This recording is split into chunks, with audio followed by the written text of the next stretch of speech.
Добрый день, в эфире новости, в студии Джангал Мырзада Ишинбекова. Сегодня Джогорку Кенеш собрался на внеочередную сессию, на которой сейчас рассматриваются новый состав, структура и программа правительства. Утром после открытия заседания с соблюдением всех формальностей депутаты официально приступили к работе. Выступили ряд парламентариев, которые заявили, что не было острой необходимости созывать внеочередную сессию, когда и так до начала работы оставалась всего неделя. Они отметили, что нужно время для рассмотрения вопроса на заседаниях фракций и комитетов. Но, несмотря на это, в 10 часов началось заседание коалиционного большинства. Кандидату в премьер-министры Сапару Исакову не только пришлось отвечать на вопросы, но и выслушать критику по поводу предлагаемого им состава правительства. И, видимо, чтобы оградить Исакова от нелестных комментариев, заседание правящего альянса завершили менее чем через час. Однако кандидату в премьеры не удалось избежать неудобных вопросов, которые задавались на заседании профильного комитета. Депутат Исхак Масалиев заявил, что представленная Сапаром Исаковым программа под названием «40 шагов» является лишь набором красивых слов. Этот документ нельзя назвать программой, сказал Масалиев. По мнению члена фракции Бирбол Мактыбека Абдулдаева, из последних 9 правительств программа, предложенная Сапаром Исаковым, является самой худшей. В документе не написано ничего конкретного, заявил Абдулдаев. На его вопрос о том, назвать конкретные регионы из плана по увеличению поливных площадей на 29 тысяч гектаров, Сапар Исаков не смог ответить. Несмотря на это, большинство членов профильного комитета одобрили новый состав, структуру и программу правительства.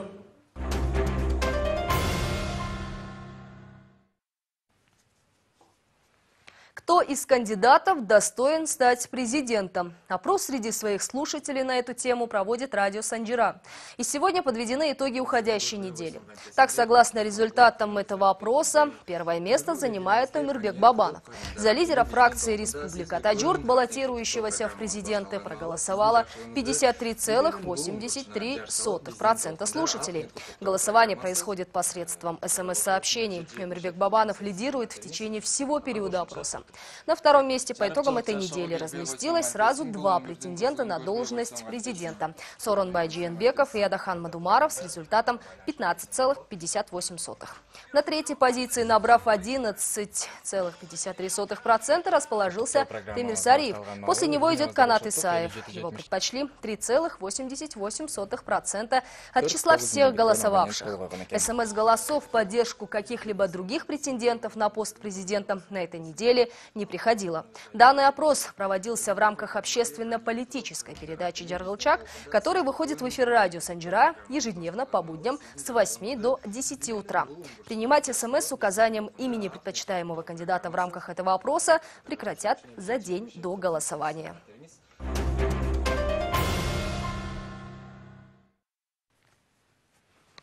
Планировал разбои и грабежи, чтобы после за счет награбленного осуществлять деятельность своей террористической организации.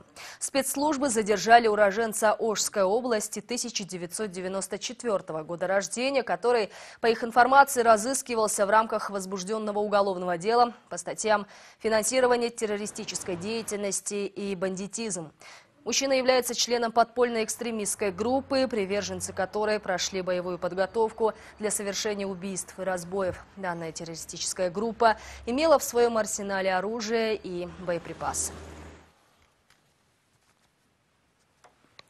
Накануне 2 детей утонули на озере Иссык-Куль. Об этом сообщили в МЧС. Подростки отдыхали вместе с родителями на территории одного из пансионатов в селе Кошколь. Погибшим было 13 и 15 лет. К поискам детей были привлечены 5 спасателей. Спустя 1,5 часа их тела были найдены и переданы родственникам. Схватила первое, что попало под руки, и пырнула в живот. В результате жертва скончалась в больнице. Мать от рук дочери. Случай произошел в Аше. 39-летняя Наталья, жительница Аша, уже призналась в содеянном. Задержанную водворили в изолятор временного содержания, где она будет ожидать решения суда об избрании меры пресечения. Женщины поконфликтовали, обе были пьяные. Причем, как отмечают соседи, мать и дочь давно страдали алкоголизмом. Теперь же без присмотра осталась несовершеннолетняя дочь задержанной девочки, только 17 лет. Подобная семейная трагедия в Оше уже не первая. Только за последнее время в результате бытовых конфликтов по пьяни было убито несколько человек. Это уже не первый конфликт, повлекший смерть человека, причиной которого является чрезмерное употребление спиртного напитка. Подробности далее. 39-летняя Наталья со своей матерью и дочерью жили в подсобке городской бани в микрорайоне Южный города Ош. В день, когда произошло убийство, по словам Натальи, ее мама вернулась с базара выпившей, и между ними возник конфликт. В результате словесной перепалки женщина схватила нож и нанесла ранение своей матери. Произошел скандал. А из-за чего скандал произошел? От того, что она выпившая, давай меня по-всякому оскорблять.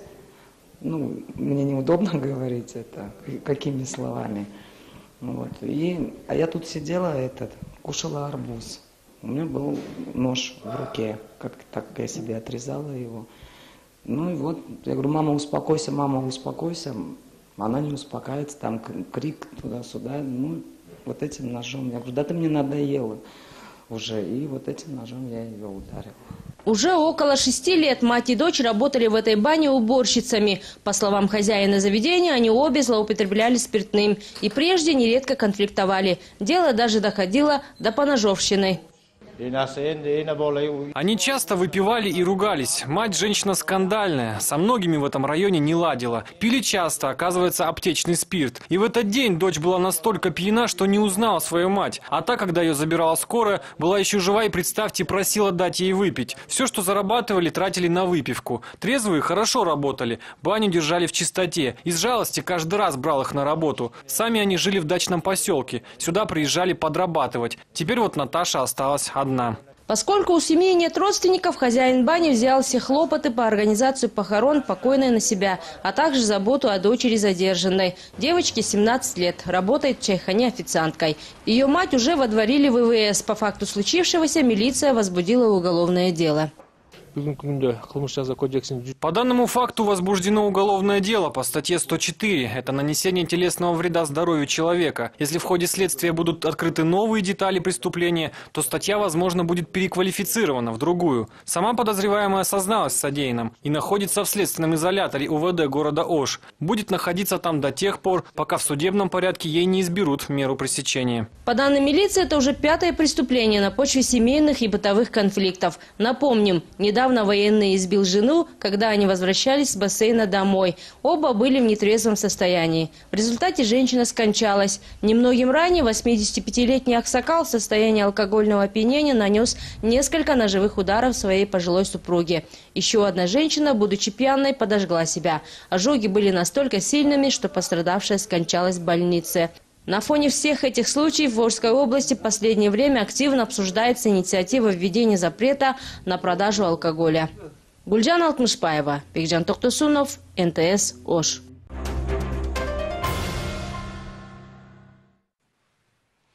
Сохранить и приумножить. Такие цели ставят перед собой участники Международного форума по сохранению снежного барса и его экосистемы. Сегодня представители 12 государств Евразии, в которых имеется ареал обитания этого удивительного представителя семейства кошачьих, делятся своим видением о том, как решить проблемы истребления и сохранения этого вида. Со специальной речью выступил председатель Совета глобальной тигровой инициативы Кешав Варм, а также помощник генерального секретаря ООН Джихан Султаноглу. По их словам, численность барсов в мире колеблется от 4 до 6 тысяч особей. На форуме принял участие и глава государства Алмазбек Атамбаев. Он отметил, что в рамках стратегии устойчивого развития страны должна появиться и программа по защите барсов. Сама стратегия рассчитана до 2040 года неспроста. Алмазбек Атамбаев напомнил, что в этот год Кыргызстан будет отмечать 1200-летие создания великого кыргызского каганата, предводителем которого был никто иной, как Барсбек. Кроме этого, глава государства жестко осудил тех кыргызстанцев, которые охотятся на барсов.